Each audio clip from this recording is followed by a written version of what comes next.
everyone. Today we're going to talk about espresso machines. In particular, we're going to talk about lever machines. We're going to talk about pump-driven machines, and then we're going to talk about hybrids of pump-driven and lever machines. Okay? So without further ado, let's get started. We're going to first talk about the lever machine. This particular machine is a La Pavoni.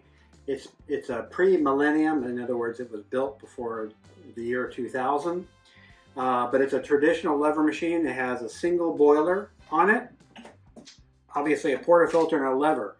And I don't know if, fun fact is that whenever you hear the term pulling shots, that's what this machine what they're referring to is this type of machine where you actually pull a lever down to get espresso shots.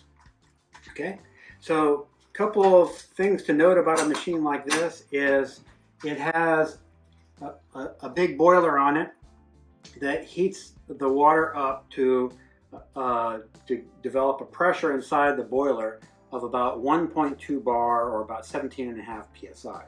And what that does for you is it provides enough steam pressure to actually force water out of the boiler when you lift this lever into the brew chamber above your portafilter. So your portafilter sits down here, your brew chamber is here, and then when you lift this lever up, it opens the valve and water goes into the brew chamber above.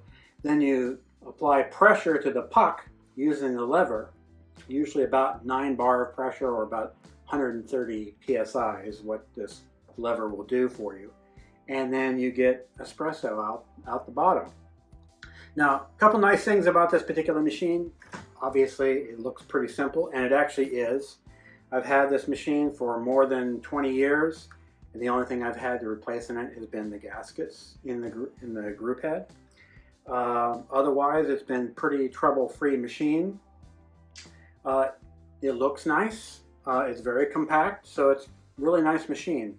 Now, there are some downsides to a machine like this, which is this boiler is not insulated. So it gets extremely and actually dangerously hot. So you really can't touch this machine when you have it turned on. Otherwise you'll get burned. So this wouldn't be a good child-safe type of espresso machine to have on your countertop. The other thing that's kind of limiting on this machine is I can flip this around. You can see that it's got a steam wand here. So it uses one boiler for both the brew and the steam. But because it only gets up to about 1.2 bar, you don't get much steam pressure out of this. So it's not particularly great for doing milk-based drinks. So it works okay, but it's not great. And then the other aspect of this machine that's a little bit of a, I wouldn't say a downer, but limiting, is that you've got this fairly small boiler.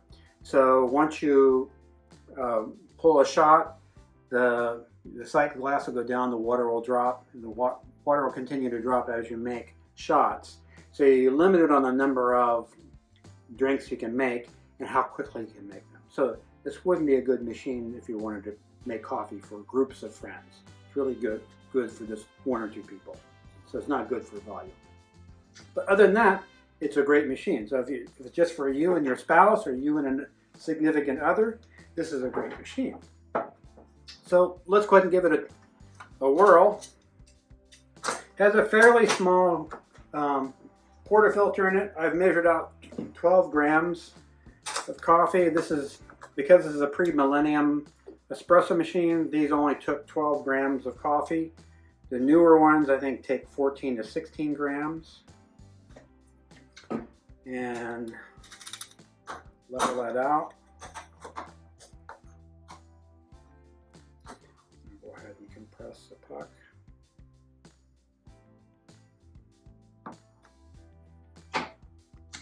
And then we're ready to go. Actually, we're not quite ready. So for a machine like this, what you want to do, because when you put the portafilter in, there's actually an air gap here. What you want to do is lift the lever up slightly before the valve opens and put the portafilter in. Then put your cup underneath, pull the valve all the way up. You can hear the pressure release, And what you do is you see the sight glass dropping. When the sight glass stops dropping, the brew chamber is filled. Now, some people like to let this pre-infuse, so to speak. Pre-infusion means at 1.2 bar, the water is draining through the puck, but that's not necessary in this case. You can just simply pull it.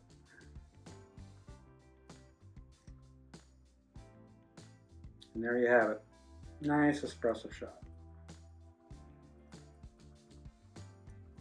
Now what's really nice about a machine like this is you can actually vary the pressure on the lever. So if a shot comes through too bitter, you can reduce the pressure. If it's too sour, you can increase the pressure. So it's kind of nice in that respect. Okay, let me go ahead and give this a stir.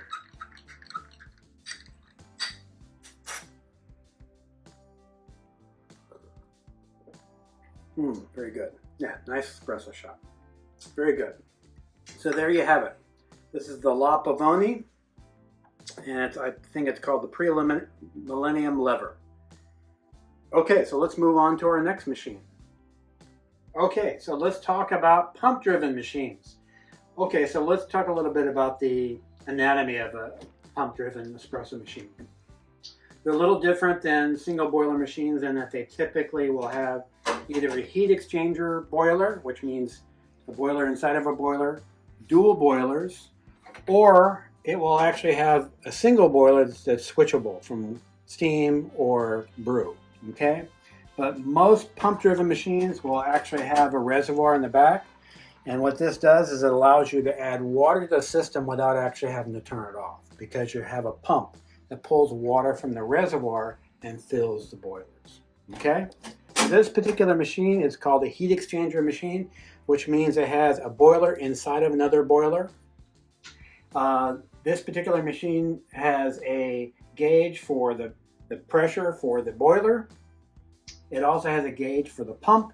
So when you activate the pump to push 9 bar of water pressure through the espresso, this gauge here allows you to monitor that. Then on this particular machine, it's called an E61 group, has another gauge on it to monitor the pressure through the espresso puck itself, okay, as well as the ability to control the water flow through the puck, okay.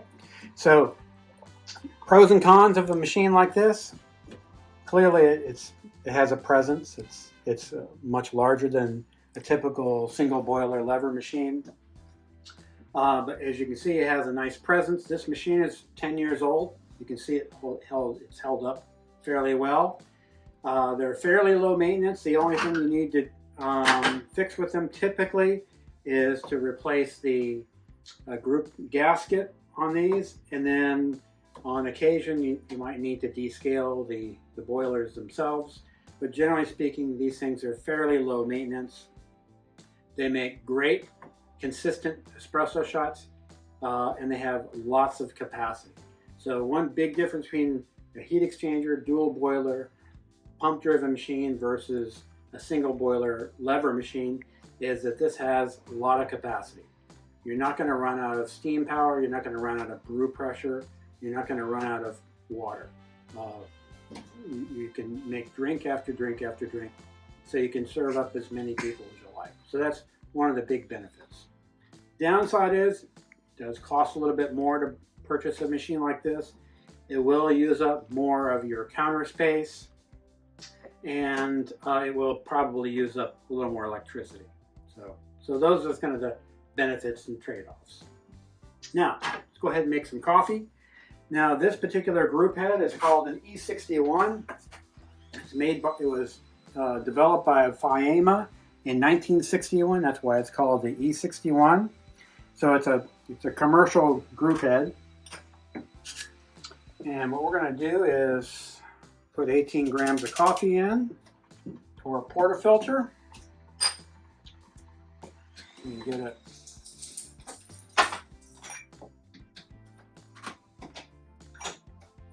Okay, so now we're ready. So this is 18 grams, 18 gram basket. You can put in, you have the option of doing 9 gram baskets as well as 24 gram baskets. In this case, we're just going to do 18 grams in and 36 to 40 grams out. Now this is a bottomless portafilter, so there's no spout. So we'll see how good a job I do at puck preparation.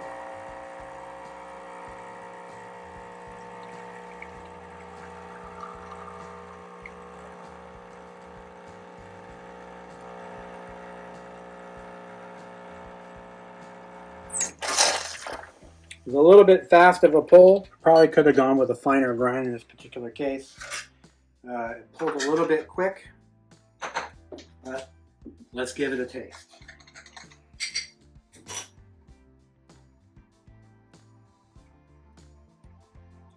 Very good. Actually, that would turn out to be just right. So there you have it. Pump-driven machine. These work great. Consistency is king with these particular types of machines, and they're fairly easy to use. Okay, so now let's talk about a hybrid machine. What is a hybrid machine? Well, we have one right here. This is actually a combination of a pump-driven machine and a lever machine. Key differences between this machine and some of the previous ones I showed you is the lever itself actually has two springs in it, spring for pulling down and spring for raising up. And those springs actually provide the pressure on the puck itself. Another difference is this, instead of having a heat exchanger boiler, this has dual boilers. So it has a boiler for the water and the steam, and then a separate boiler for the brewer. And then it also has a set of microcontrollers in here that allow me to set the temperatures for the individual boilers as well as the brew head itself. So as you can see here on the screen, I've got the brew head set to 94 degrees C, the brew boiler set to 96 degrees C. I have the 125 degrees C set for the steam boiler. And then for pre-infusion pressure, I have it set to 1.7 bar. And then we have the ability to set the time and other things. Up here we have a set of timers. This is a pre-infusion timer. That's the brew timer. And then these are the pressures I have configured for the system to release the three-way valve whenever the lever drops below 7.2 bar. Okay?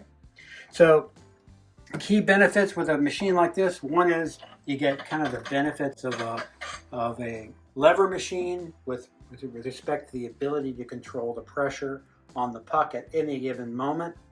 And then the benefits of a pump-driven machine where you have finite control of the brew pressures as well as the temperatures at every given point in the brew cycle. Okay, couple of things of note. It's a fairly large machine. As you can see, it takes up this entire bar here, and so it wouldn't be a suitable machine for like a kitchen counter where you have to get underneath a set of upper cabinets. It's actually designed to be plumbed in. It does have a reservoir that you can use this machine on a kind of mobile basis, but it's really designed to be plumbed straight into a water supply and filtered water system. Other things of note is it's fairly heavy. It weighs about 80 pounds, and these are pretty expensive. I would characterize this as really more of an end-game espresso machine, one that's going to rival anything you're going to find in any kind of commercial setting. So it's a really, really nice machine. Okay, so let's go ahead and brew up espresso. I've already made up 18 grams here. And then I set the pre-infusion pressure to 1.7 bar. So when I pull the lever down, you're going to get 1.7 bar of pressure. So you can hear that pump pumping away to maintain 1.7 bar of pre-infusion pressure on the puck. Okay? So it's slightly higher than you would see on a normal lever machine.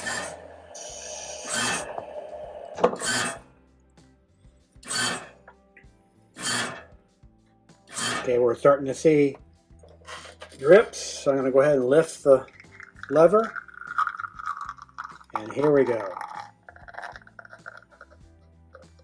So it peaked out around 10.4 bar of pressure when I lifted the lever, and then it's going to release at 7.2 bar, and that'll be about 36 to 40 grams of coffee.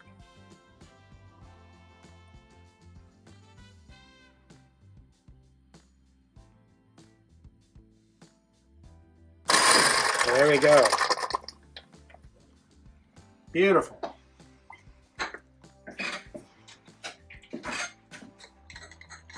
Go ahead and stir this up and give it a taste. Yeah, very good. Smooth and sweet. Nice shots. So there you have it. That's a hybrid type of espresso machine. Okay, so there you have it. The three kind of big dominant espresso machines out there. The type of machine that got us all started using a lever-based espresso machine. Pump-driven machines, which started out in the 1970s and are the dominant machines today. And then you have the hybrid machines, which are the newest machines out there. These are kind of the end game espresso machines that bring together the benefits of a pump-driven machine and a lever machine. All right, well, thanks so much for watching.